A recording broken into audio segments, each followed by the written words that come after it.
सभी लोगों का गंगा न्यूज नेशन में। उत्तर प्रदेश के चुनाव में अब कुछ ही दिनों का समय बचा हुआ है। उत्तर प्रदेश का चुनाव 18 मार्च के पहले संपन्न हो जाना है और इसी कड़ी में सभी पार्टियों ने अपनी तैयारियां शुरुआत कर चुकी है। आज हमारे साथ बात करने के लिए मौजूद है एआईएम देवी पाटन मंडल के अध्यक्ष मकीन अहमद जी। आइए उनसे जानते कि एआईएम पार्टी क्या इस बार गठबंधन करेगी या फिर अकेले चुनाव लड़ेगी। आइए उनसे बात करते हैं। बहुत बहुत शुक्रिया। एआईएम पार्टी इस बार क्या गठबंधन करने जा रही है? क्योंकि जैसा कि ओम राजभर, शिवपाल यादव और अब्दुल ओवैसी ने एक तीसरे मोर्चे का ऐलान किया था, लेकिन राजभर साहब समाजवादी पार्टी में शामिल हो गए। शिवपाल यादव अभी भी समाजवादी पार्टी के साथ विलय करने को तैयार है और अब एआईएम पार्टी ही अकेले बची हुई है। तो क्या गठबंधन के आसार दिख रहे हैं या फिर उत्तर प्रदेश का चुनाव एआईएम पार्टी अकेले लड़ेगी?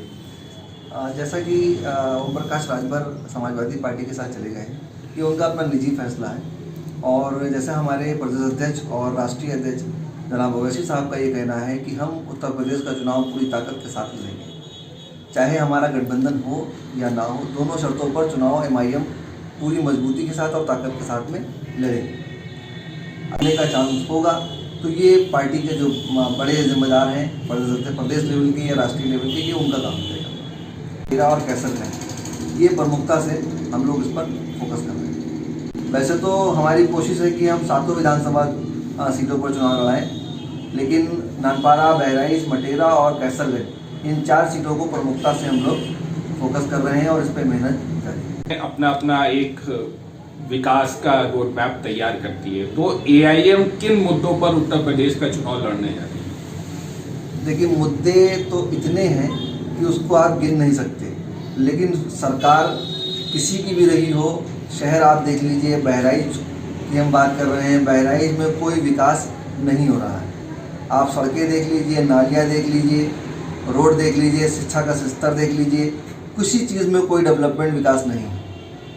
हम अगर जिले वाइज काम करेंगे, हमारे विधायक जीतते हैं, हमारे प्रतिनिधि आते हैं, तो हम लोग कोशिश ये करेंगे कि हम शिक्षा के स्तर को बढ़ाएंगे, हम जो है सड़कों को दुरुस्त करेंगे, हम लोगों को रोज़गार के लिए कुछ ऐसे इंतजाम करेंगे जिससे जो है लोगों को रोज़गार मिल सके। लोग जो बाहर जाते हैं वो बाहर ना जाकर अपने ही प्रदेश में, अपने ही ज़िले में कुछ काम कर सकें। एक आखिरी सवाल, 2022 के चुनाव के साथ साथ 2024 के चुनाव की भी नींव रखी जा रही है और जिस हिसाब से अभी आप देख रहे हैं कि विपक्ष में ममता दीदी एक उभरता हुआ चेहरा दिखाई दे रही है और अभी जैसे मेघालय में आपने देखा होगा कि कुछ दिन पहले जो कांग्रेस के विधायक थे वो सब टीएमसी में शामिल हो गए और उन पर दल बदल का कानून भी नहीं लागू हुआ।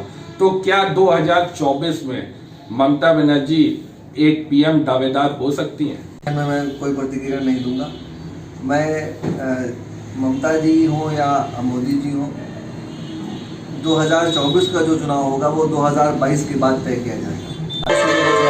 लड़ेंगे कम से कम उत्तर प्रदेश में, हमारी तैयारियां उसी पर हैं और हम उसी पर फोकस कर रहे हैं। जैसा कहा जाता है कि एआईएम पार्टी जो है वो भाजपा की बी पार्टी की तरह काम कर रही है, इस पर आपका क्या कहना है? एमआईएम का वजूद तब से है जब बीजेपी का भी वजूद नहीं था और ओवैसी साहब या एआईएमआईएम जो काम कर रही है तेलंगाना स्टेट में पिछले 50-60 सालों से, जो उन्होंने डेवलपमेंट के काम किए हैं, उससे पता चलता है कि कहीं ना कहीं पार्टी विकास के मुद्दों पर अपने प्रदेश में काम कर रही थी।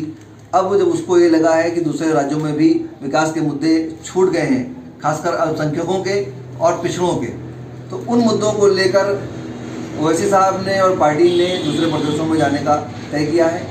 और जो इल्ज़ाम लग रहे हैं कि बीजेपी की बी टीम है, ये वही लोग लगा रहे हैं जिनको इस बात का नुकसान होने का डर है कि उनको कहीं ना कहीं राजनीतिक नुकसान ओवैसी साहब के मैदान में आने से होगा। 50% सीट भी अगर आप लोग जीतते हैं तो कौन से ऐसे 5 मुख्य कार्य बहराइच में कराए जाएंगे? ज़रूरत बहराइच को अच्छी सड़कों की है। अभी आप किसी भी सड़क पर निकल जाएंगे तो वो उसकी हालत इतनी ज़्यादा ख़राब है कि वो उसको आप उस पर चलने लायक नहीं है। पानी का सीवर लाइन की व्यवस्था नहीं। दूसरा काम सीवर लाइन, जिसको लेकर जल भराव की बड़ी समस्या है। तीसरा जो काम है आपका मेडिकल सुविधाएं, अगर हम जो है हमारे विधायक यहाँ से जीतते हैं तो हम मोहल्लों में भी मेडिकल की सुविधाएं ये इंतज़ाम करेंगे।